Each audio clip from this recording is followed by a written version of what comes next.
2년차 30살 주부입니다. 남편한테 저보다 5살 어린 시누이가 있어요. 진짜 견디다 못해 이렇게 사연 보냅니다. 시월드 말로만 들었지. 제가 있는 이곳이 바로 시월드라는 건 상상도 못했습니다. 저는 결혼 전에도 미용이나 패션 쪽에 관심이 많았고 남들에게 옷 사는 게 취미라고 할 정도로 제 자신을 꾸미는 걸 좋아하던 사람입니다. 물론 결혼해서 가정이 생기고 아이가 생기게 되면 사실 남들에게는 자랑할 만한 취미가 아니란 것도 알고 있긴 하지만 그렇다고 제가 무작정 버는 돈을 전부 옷 사는데 향진하거나 할 정도로 개념이 없는 사람은 아니에요. 이미 결혼하기 전에 돈도 나름 5천만 원 가까이 모아놓았고 나름 머리를 굴려가며 옷 사는 돈과 저금할 돈 따로 나눠서 현명하게 소비하고 있습니다. 쓸데없이 비싸고 유명하기만 한 음식점이나 카페에 가는 것도 되도록 하지 않고 갖고 싶은 게 있으면 다른 데서 소비를 줄여가며 돈을 모아 구매를 하고 있습니다. 남편은 저보다 아이가 5살이 많은 데다가 벌이도 사실 제가 더 많습니다. 결혼을 저도 이렇게 일찍 하게 될 줄은 몰랐는데 남편이 나이도 있고 해서 시어머니 재촉에 번갯불에 콩 구워 먹듯 급하게 결혼을 하게 되었습니다. 제 월 수입이 400 정도 되고요. 남편은 300 정도 받고 있어요. 시댁에서 결혼할 때 신혼집 부분에서 친정보다 크게 해준 건 사실이지만 그렇다고 해서 제 쪽에서 너무 모자라게 하지도 않았습니다. 제가 모은 돈으로 혼수를 하고 신혼집 구할 때 모자란 부분도 친정에서 지원을 해줬어요. 결혼이 마무리되고 남은 돈으로 시부모님 해외여행도 9박 10일로 끊어서 보내드렸습니다. 두 사람 벌이가 합쳐서 나쁜 편도 아니라서 서로 생활비에 얼마 남지 않은 대출금 그리고 적금하는 걸 똑같이 내고 있고 서로 남는 돈은 각자 알아서 관리하기로 했습니다. 제 앞으로 떨어진 돈 가지고는 제 옷이나 향수, 화장품 같은 걸 사면서 재치장하는 데 쓰고 있습니다. 저금을 해야지 않느냐 하는 사람도 많은데 충분히 넉넉하게 저금을 하고 있고 술을 좋아하는 남편도 본인 앞으로 떨어진 돈 가지고 값비싼 양주나 와인 같은 걸 사 모으고 있으니 서로의 행복을 유지하기 위해 하는 소비라고 생각하고 낭비한다거나 하는 마음 없이 살고 있습니다. 아직 둘 사이에 아이가 있는 것도 아니고 미래를 대비해서 좀 더 저축하는 것도 나쁘지 않은 방법이긴 하지만 저도 아직 한참 예쁠 때인데 아이를 갖게 되면 포기해야 할 것들 제 젊음이 다 지나가기 전에 조금이라도 즐기고 싶고 그렇거든요. 시댁이나 친정이나 신혼집에서 다 거리가 먼 편이 아니라 달마다 한 번씩은 꼭 방문을 하고 있습니다. 신우가 작년에 졸업을 해서 졸업 전에는 시댁에 갈 때마다 종종 보고는 했는데 그때마다 언니는 유부녀인데 옷이 너무 화려한 거 아니냐고 누가 보면 결혼 안 한 줄 알겠다며 이죽거릴 때가 많아서 조금 꼴보기가 싫었습니다. 시어머니도 신우 말에 가세해서 이제 아이도 가져야 하고 결혼까지 했는데 옷차림이 그게 뭐냐고 밖에 가서 딴 주머니 차고 있는 거 아니냐는 식으로 말의 가시를 아주 한가득 담아서 말씀하시고는 합니다. 갈 때마다 하는 말만 조금씩 바뀌지 제 옷차림 가지고 지적 아닌 지적질을 해대는 게 저한테는 작은 스트레스였어요. 더군다나 이제 신우가 졸업까지 해서 한동안 시댁에 갈 때마다 무조건 마주치게 되어버렸으니 정말 시댁에는 가기가 싫었죠. 옷차림 가지고 딴 주머니 차겠다고 지적을 받지만 그렇다고 제가 무슨 남자들을 유혹할 만큼 대단한 옷을 입고 다니는 것도 아니고 저는 그냥 예쁜 원피스 같은 것들을 좋아하거든요.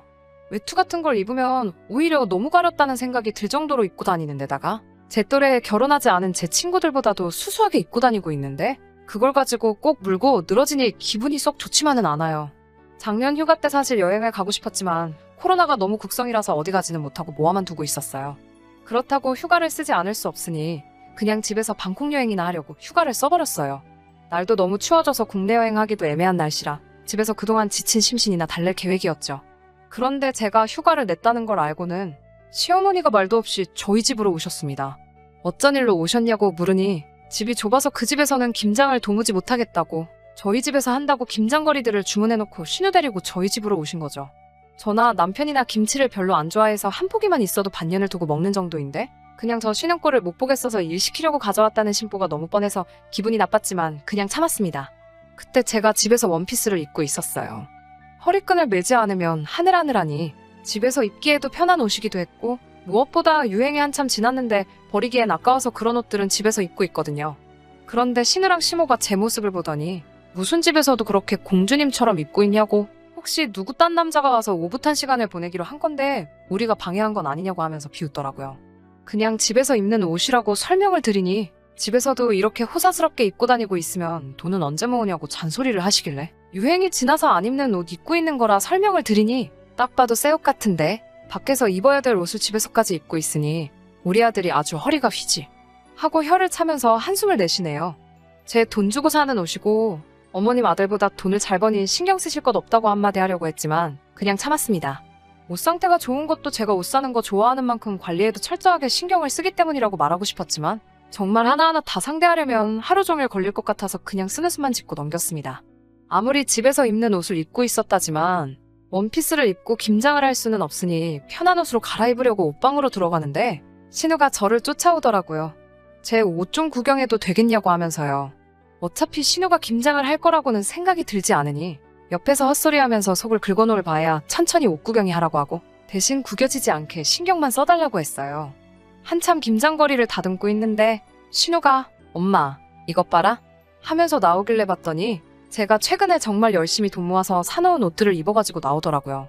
정말 순간 욕이 나올 뻔했는데 겨우 참았습니다. 제 허락 없이 입은 것도 기가 차 죽겠는데 저한테 그 옷이 자기한테 더 잘 어울리는 것 같지 않냐면서 지금 입고 있는 거 자기한테 주면 안 되냐고 하네요. 시어머니도 이에 질세라 신우 말에 가세해서 우리 딸이 입으니까 아주 인물이 사내마네 하면서 "너는 옷도 많으니 하나 줘라 좀" 라고 거드네요.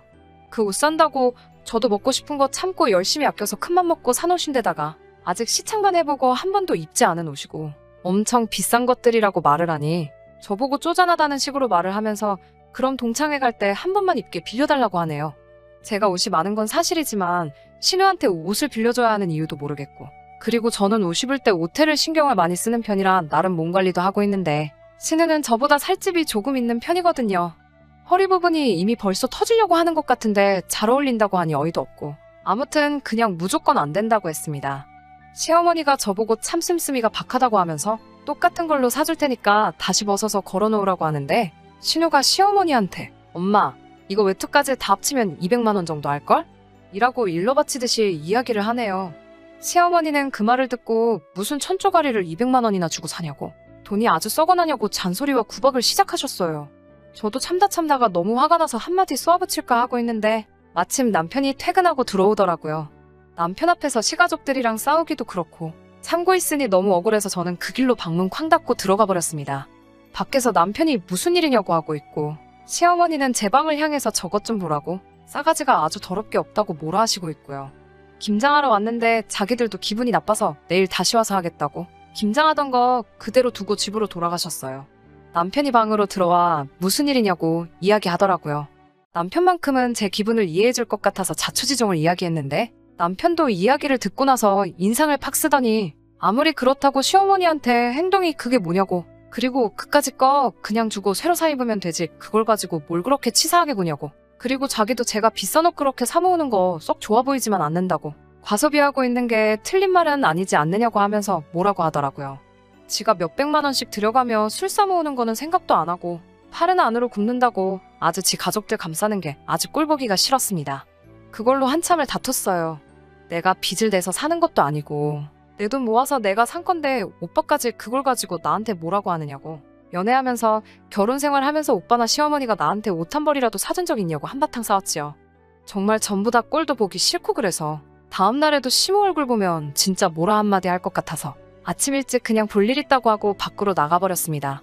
밤늦게 집에 돌아오고 나니 김장은 다 하고 간 건지 정리는 다 되어 있었습니다. 저 없이 그 많은 김장을 시어머니 혼자서 한 생각을 하니 저도 너무했나 싶기도 해서 신우이 옷이나 한 벌 사주자고 하려고 오빠와 다툰 걸 풀려볼까 하고 방으로 가고 있는데 제 옷방 문이 열려 있더라고요. 평소에 꼭 닫고 다니는데 말이에요.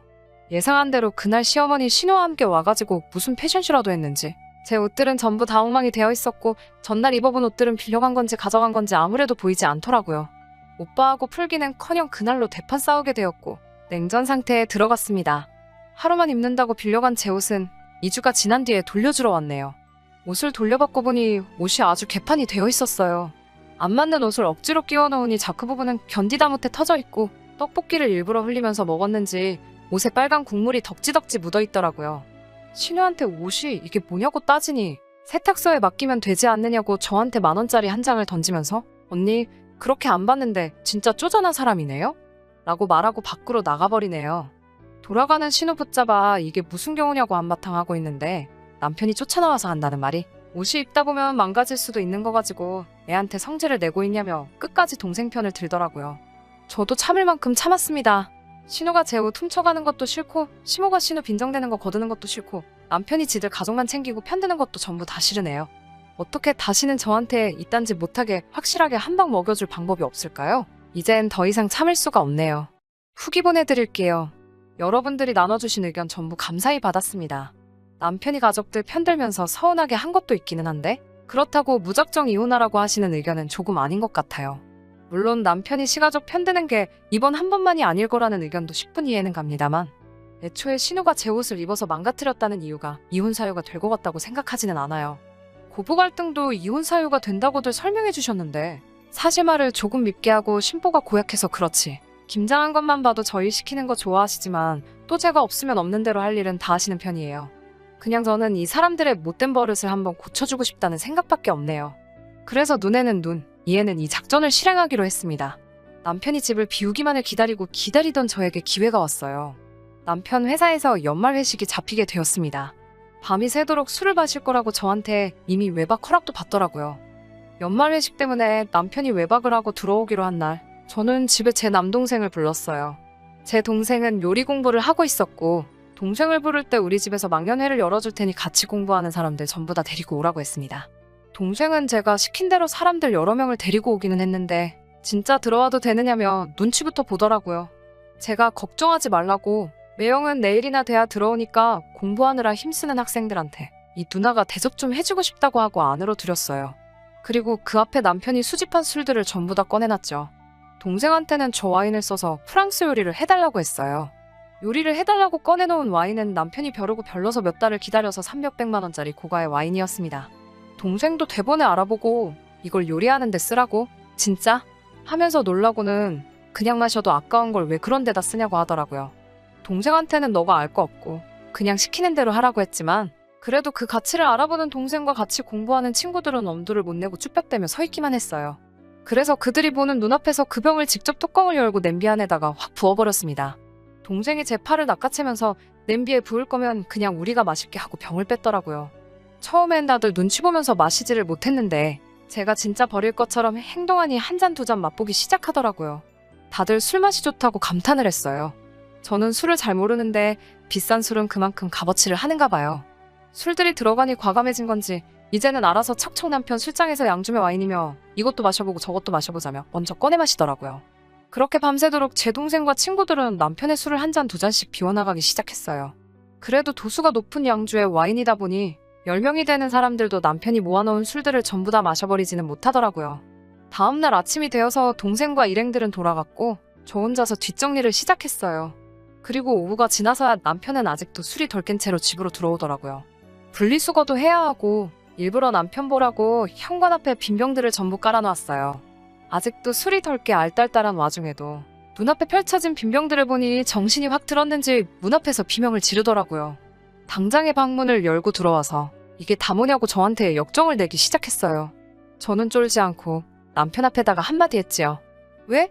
다른 사람도 아니고 하나뿐인 처남이 술 마신 게 아까워? 오빠는 저거 말고도 술 많잖아. 술은 다 똑같은 술 아냐? 안 마시고 구경만 할 거면 빈병만 있어도 되는 거 아니야? 혹시 진짜 아까워서 그러는 거야? 자기가 제 옷 가지고 신우한테 했던 말이 있으니 그거랑 그게 같냐고 따지고 싶었지만 끙끙대면서 아무 말도 못 꺼내는 남편을 보니 너무 속이 후련하더라고요.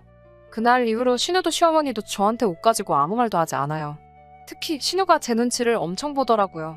아마 모르는 척 하고 있지만 남편이 시가족들한테 제가 꼭지가 돌면 아주 감당할 수 없다고 조심하라고 경고를 했나 봐요. 제가 되로 주면 말로 갚는 도라이라는 걸 깨달았을 테니 이제 함부로 저를 건들지 못할 거예요. 신우랑 시모한테 풀었어야 하는 걸 남편한테 풀었으니 속으로 약간이나마 미안한 마음은 있네요. 그래도 자기 건 소중하고 제 건 아무렇게나 다뤄도 된다는 썩어빠진 생각을 고쳐줬으니 한동안은 불쌍해서라도 잘 해주려고요. 그러면 제 사연은 이만 마치도록 할게요. 모두 좋은 하루 되시고요.